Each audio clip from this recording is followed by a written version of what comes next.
क्या आपने कभी सोचा है कि दुनिया के कई साधारण लोग जिनकी शुरुआत बहुत छोटी थी, आखिर कैसे करोड़पति बन गए? क्या उनके पास कोई गुप्त निवेश सूत्र था? क्या वे हर दिन शेयर खरीदते और बेचते थे? क्या उन्हें बाजार की हर चाल पहले से पता होती थी? सच्चाई इससे बिल्कुल अलग है। अधिकांश सफल निवेशकों की सबसे बड़ी ताकत कोई जादुई स्टॉक नहीं, बल्कि साधारण समझ, अनुशासन और समय था।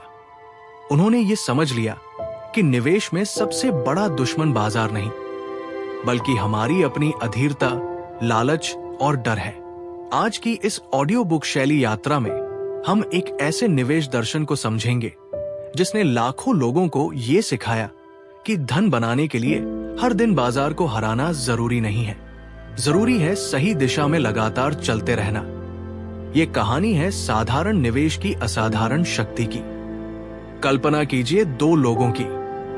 पहला व्यक्ति हर दिन शेयर बाजार की खबरें देखता है, टीवी चैनलों की सलाह सुनता है, सोशल मीडिया पर नए नए स्टॉक टिप्स ढूंढता है और हर कुछ दिनों में अपना पोर्टफोलियो बदल देता है। दूसरा व्यक्ति महीने की शुरुआत में एक तय राशि निवेश करता है, कम लागत वाले विविधीकृत निवेश विकल्प चुनता है और फिर अपने काम, परिवार और जीवन पर ध्यान देता है। 20 साल बाद अक्सर दूसरा व्यक्ति पहले व्यक्ति से अधिक संपत्ति बना लेता है।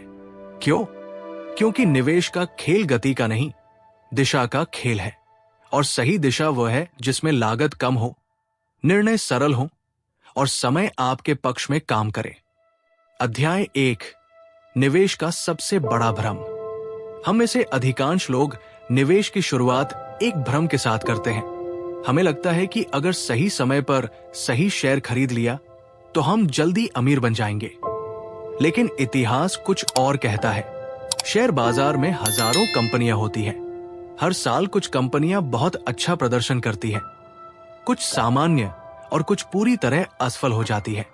समस्या यह है कि पहले से यह पहचानना बेहद कठिन है कि अगले 10 या 20 वर्षों में कौन विजेता बनेगा।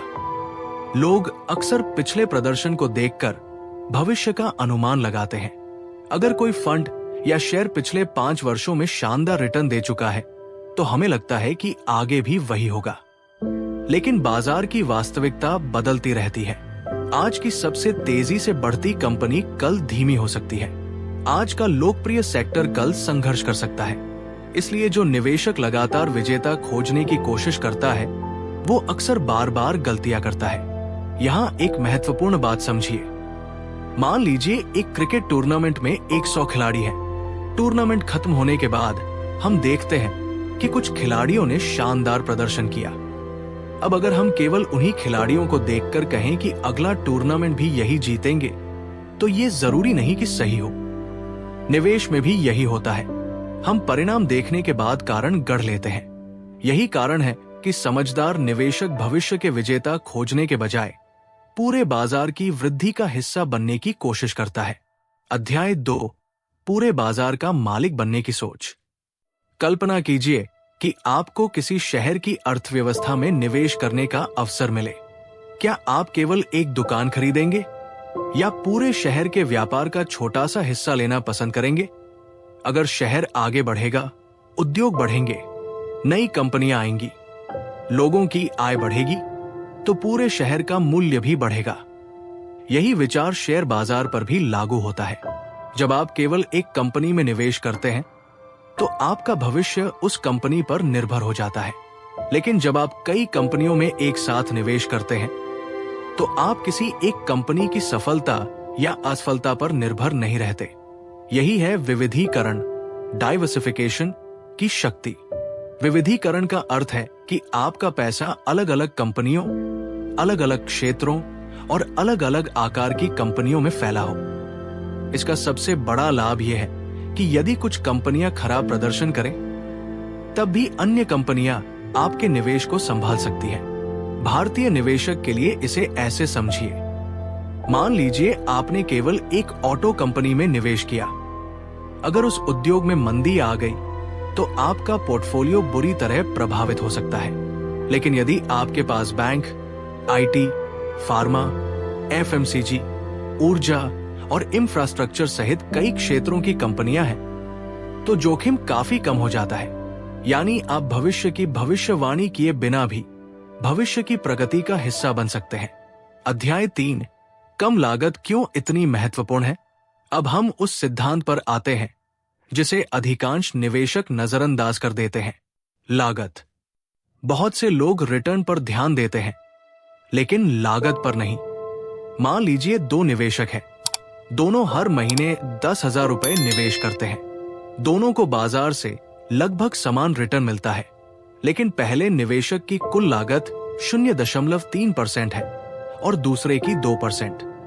शुरुआत में ये अंतर बहुत छोटा लगता है, लेकिन 20 या 30 वर्षों बाद यही छोटा अंतर लाखों रुपए में बदल सकता है। क्यों? क्योंकि लागत केवल एक बार नहीं कटती, वो हर साल कटती है, और जो पैसा लागत में चला गया वो भविष्य में कंपाउंड भी नहीं होता। यानी लागत का प्रभाव दोहरा होता है। पहला, पैसा कम हो जाता है। दूसरा, उस पैसे पर भविष्य का रिटर्न भी नहीं मिलता। इसे ऐसे समझिए, अगर आपके खेत की उपज का हर साल एक हिस्सा कोई ले जाए, तो केवल वर्तमान फसल ही नहीं घटेगी, बल्कि अगले वर्षों की संभावित वृद्धि भी कम होगी। निवेश में भी यही होता है। इसलिए समझदार निवेशक केवल ये नहीं पूछता कि कितना रिटर्न मिलेगा, बल्कि ये भी पूछता है कि उस रिटर्न को पाने के लिए मुझे कितनी कीमत चुकानी पड़ेगी।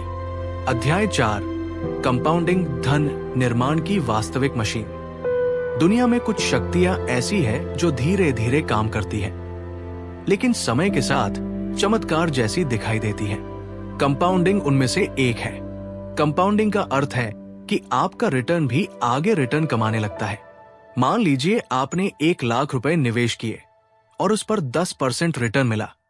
अब आपके पास 1,10,000 रुपए है।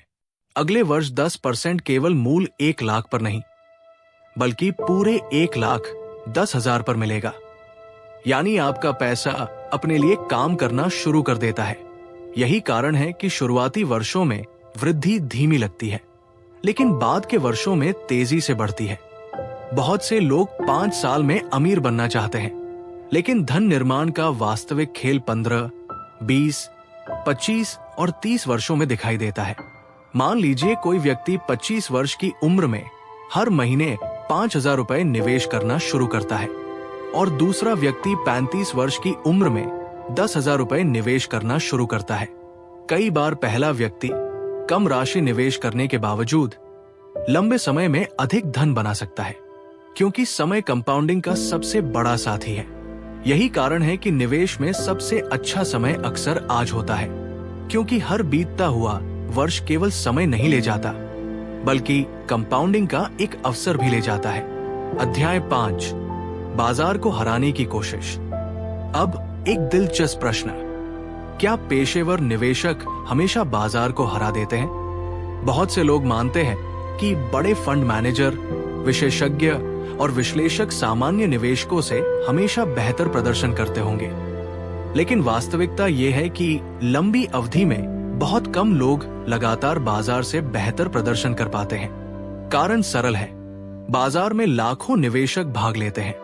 हर खरीद के सामने एक बिक्री होती है। हर निवेश निर्णय के पीछे किसी न किसी का विश्लेषण होता है। ऐसे वातावरण में लगातार दूसरों से बेहतर होना बेहद कठिन है, और यदि कोई कुछ वर्षों तक सफल भी रहता है, तो ये निश्चित नहीं कि अगले 10 या 20 वर्षों तक भी वही सफलता जारी रहेगी। यही कारण है कि समझदार निवेशक ये सोचता है कि अगर बाजार को लगातार हराना इतना कठिन है, तो क्यों न बाजार के साथ चलकर उसकी औसत वृद्धि का लाभ लिया जाए। यही दृष्टिकोण कई दीर्घकालिक निवेश रणनीतियों की नींव है।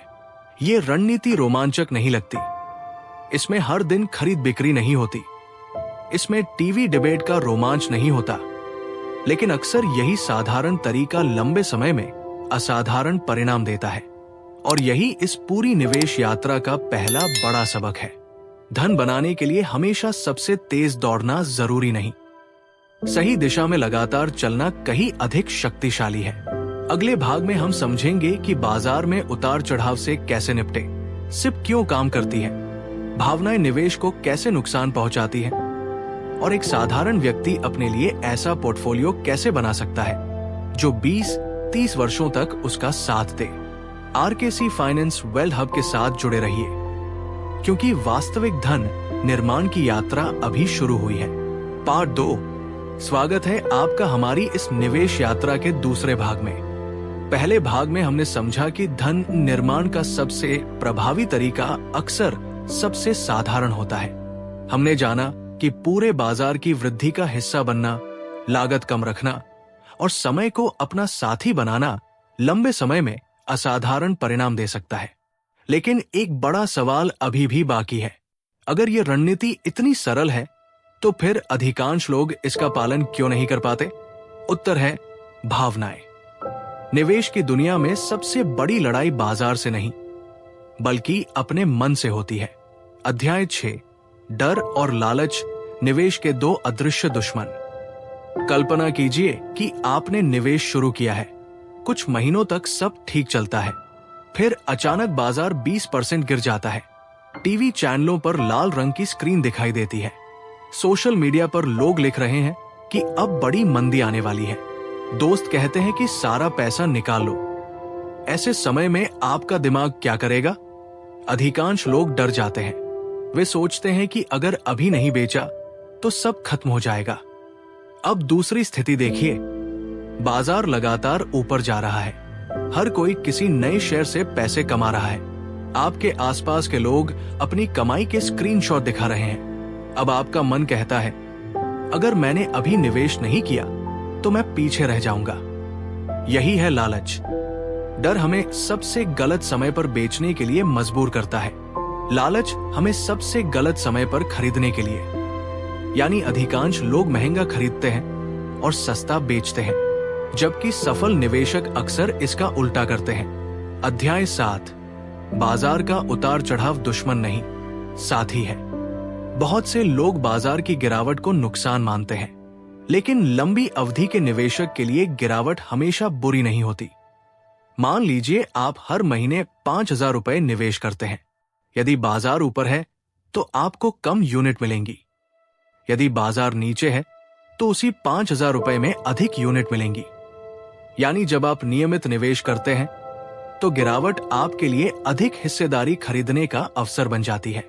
इसी सिद्धांत पर व्यवस्थित निवेश योजना यानी सिप काम करती है। सिप आपको बाजार का समय चुनने की आवश्यकता से मुक्त कर देती है। आप हर महीने निवेश करते रहते हैं। कभी बाजार महंगा होता है, कभी सस्ता, लेकिन लंबे समय में आपकी खरीद का औसत संतुलित हो जाता है।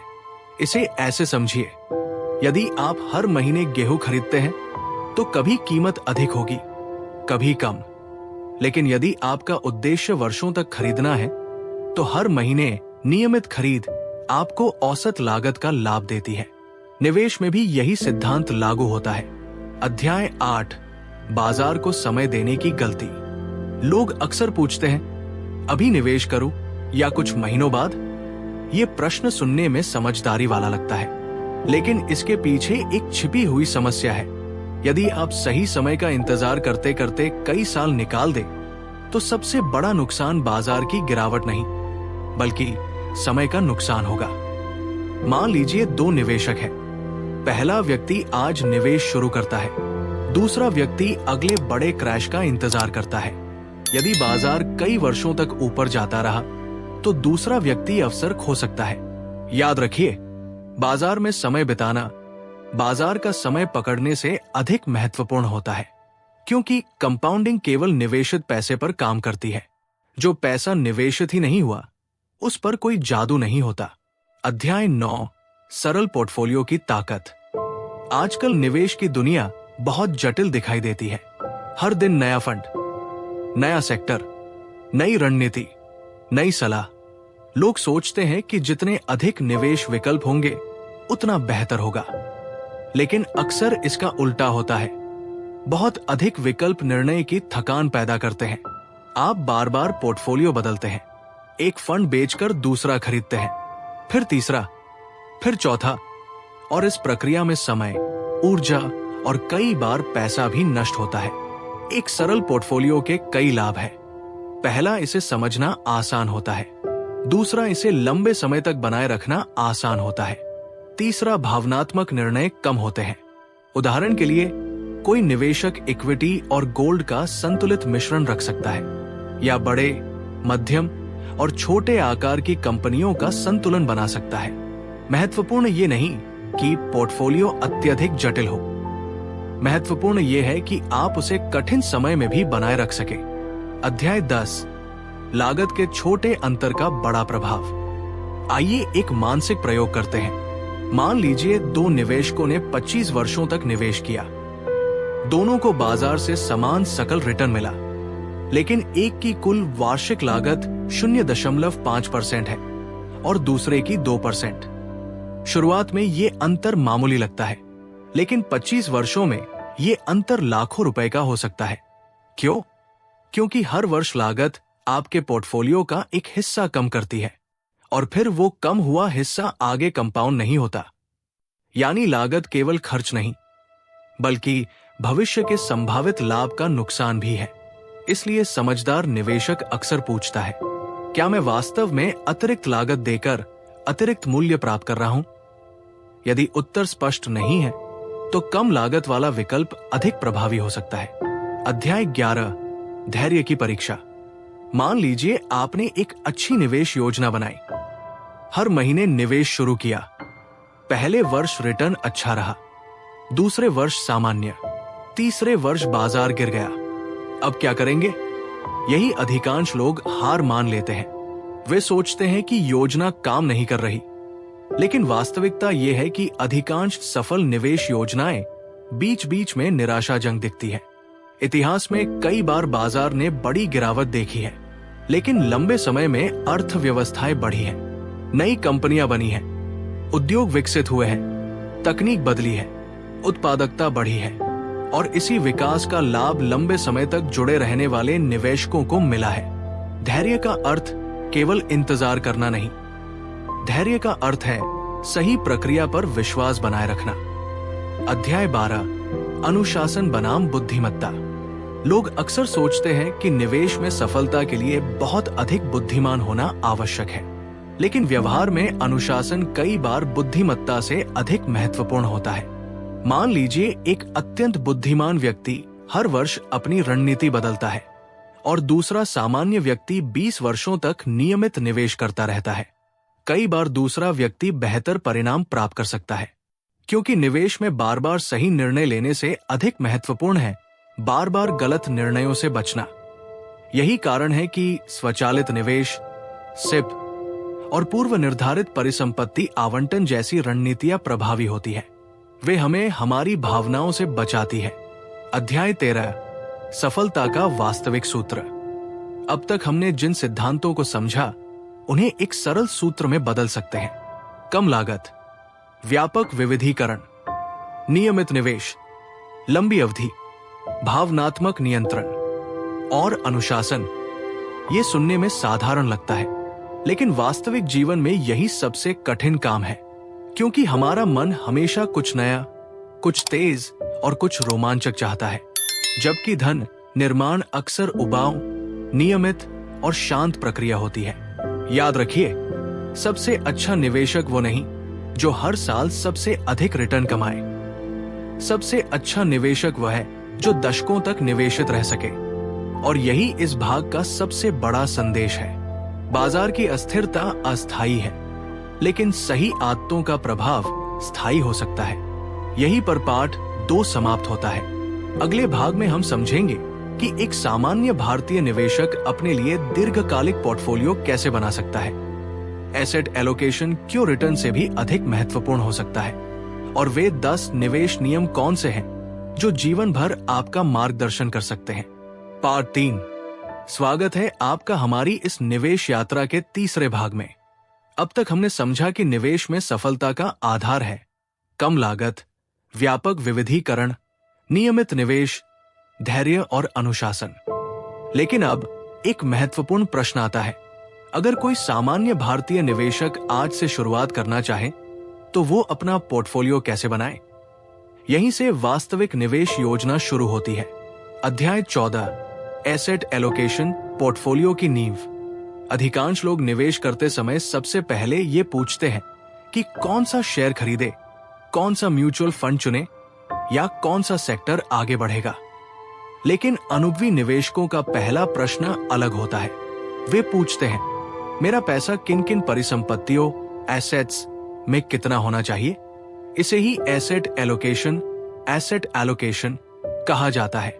सरल भाषा में इसका अर्थ है कि आपका कुल निवेश अलग अलग श्रेणियों में कैसे बंटा हुआ है। उदाहरण के लिए इक्विटी, गोल्ड, डेट या अन्य सुरक्षित निवेश विकल्प। कई अध्ययनों में यह पाया गया है कि लंबी अवधि में पोर्टफोलियो के परिणामों पर सबसे बड़ा प्रभाव अक्सर किसी एक शेयर के चयन से नहीं बल्कि एसेट एलोकेशन से आता है। क्यों? क्योंकि अलग अलग परिसंपत्तियां अलग अलग समय में अलग व्यवहार करती हैं। जब शेयर बाजार तेजी में होता है तब इक्विटी अच्छा प्रदर्शन कर सकती है। जब अनिश्चितता बढ़ती है तब गोल्ड अपेक्षाकृत स्थिर रह सकता है। जब ब्याज दरें बदलती हैं तब डेट निवेश का व्यवहार अलग हो सकता है। इसलिए समझदार निवेशक भविष्य की भविष्यवाणी करने के बजाय संतुलन बनाता है। अध्याय 15, भारतीय निवेशक के लिए सरल ढांचा। मान लीजिए एक युवा निवेशक है जिसकी उम्र 25 से 35 वर्ष के बीच है और उसका लक्ष्य 20 से 30 वर्षों तक धन बनाना है। ऐसे निवेशक के लिए इक्विटी का हिस्सा अपेक्षाकृत अधिक हो सकता है क्योंकि उसके पास समय अधिक है। एक संभावित सरल ढांचा इस प्रकार हो सकता है: लगभग 60% से 80% इक्विटी, लगभग 10% से 20% गोल्ड, लगभग 10% से 20% सुरक्षित या डेट निवेश। यदि कोई व्यक्ति सेवानिवृत्ति के करीब है तो सुरक्षित निवेश का हिस्सा बढ़ सकता है। यानी पोर्टफोलियो का सही स्वरूप व्यक्ति की उम्र, लक्ष्य, आय और जोखिम क्षमता पर निर्भर करता है। यहाँ सबसे महत्वपूर्ण बात यह है कि दूसरों का पोर्टफोलियो आपका पोर्टफोलियो नहीं हो सकता। आपके मित्र ने किसी स्मॉल कैप फंड से अच्छा रिटर्न कमाया हो, इसका अर्थ ये नहीं कि वही आपके लिए भी सही होगा। निवेश हमेशा व्यक्तिगत होता है। अध्याय 16, रीबैलेंसिंग, संतुलन बनाए रखने की कला। अब मान लीजिए आपने तय किया कि आपके पोर्टफोलियो में 70% इक्विटी और 30% गोल्ड होगा। एक वर्ष बाद बाजार बहुत तेजी से बढ़ा और अब आपका पोर्टफोलियो 80% इक्विटी और 20% गोल्ड हो गया। अब क्या करेंगे? यही रीबैलेंसिंग काम आती है। रीबैलेंसिंग का अर्थ है समय समय पर पोर्टफोलियो को उसके मूल संतुलन पर वापस लाना। यदि इक्विटी बहुत बढ़ गई है तो उसका कुछ हिस्सा निकालकर गोल्ड या अन्य परिसंपत्ति में स्थानांतरित किया जा सकता है। यदि बाजार गिरा और इक्विटी का हिस्सा कम हो गया तो नई निवेश राशि इक्विटी में बढ़ाई जा सकती है। इस प्रक्रिया का एक अद्भुत लाभ है। यह आपको महंगा बेचने और सस्ता खरीदने की आदत सिखाती है। जब कोई परिसंपत्ति बहुत बढ़ जाती है तो आप उसका कुछ हिस्सा कम करते हैं। जब वही परिसंपत्ति गिर जाती है तो आप उसका हिस्सा बढ़ाते हैं। यानी भावनाओं के बजाय नियम निर्णय लेते हैं।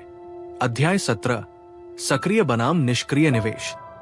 अब हम निवेश की दो महत्वपूर्ण शैलियों को समझते हैं।